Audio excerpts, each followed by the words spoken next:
ඔයා දන්නවද 90ක් දෙනා ෆෝන් එක charge කරන්නේ වැරදි විදිහට කියලා. ඉතින් මම අද කියලා දෙනවා ස්ටෙප් 3කින් ඔයාගේ ෆෝන් එක හරියට charge කරන්නේ කොහොමද කියලා. පළවෙනි එක තමයි ඔයාගේ ෆෝන් එකේ බැටරි එක බිඳුවට බහිනකන් ඉඳලා charge කරන්න එපා.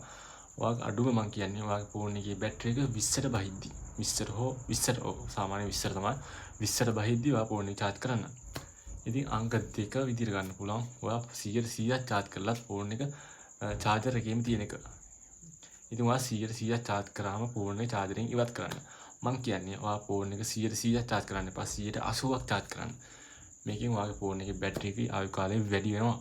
ඉතින් අංක 3 තමයි ඔයා හොඳ ෆෝන් එකේ වෝල්ට් එකට හරියන හොඳ කැපැසිටි එක charger එකක් ගන්න එක.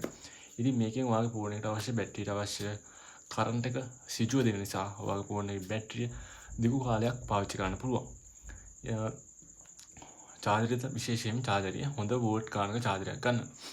ඉතින් මම නිතරම කියනවා 120ත් 180ත් අතර ඔයාගේ බැටරි එක charge එක තියාගන්න. 120න් පහළට බහින්න දෙන්න එපා. 100 උඩින් 180න් උඩට charge කරන්නත් එපා. මේ ක්‍රමය තුලින් ඔයාගේ ෆෝන් එකේ බැටරිය සදාකාලිකව හොඳට අවුරුදු ගාණක් පාවිච්චි කරන්න පුළුවන්. ඉතින් මේ වීඩියෝ හොඳයි නම් like කරන්න, share කරන්න, comment කරන්න. ඔයාලට පුළුවන් මගේ Facebook එක ගිහිල්ලා follow කරන්න, මගේ YouTube එකට ගිහිල්ලා subscribe කරන්න. ඒ වගේම ඔයාලට තව දෙයක් කරන්න පුළුවන් නොදන්න යාළුවන්ට මේ වගේ වීඩියෝ එකක් share කරන්න. ඉතින් මම ශාවින් දිමුතු මදුෂාන් නැවත දවසක හම්බ වෙන තෙක් ඔබට සුබ දවසක්.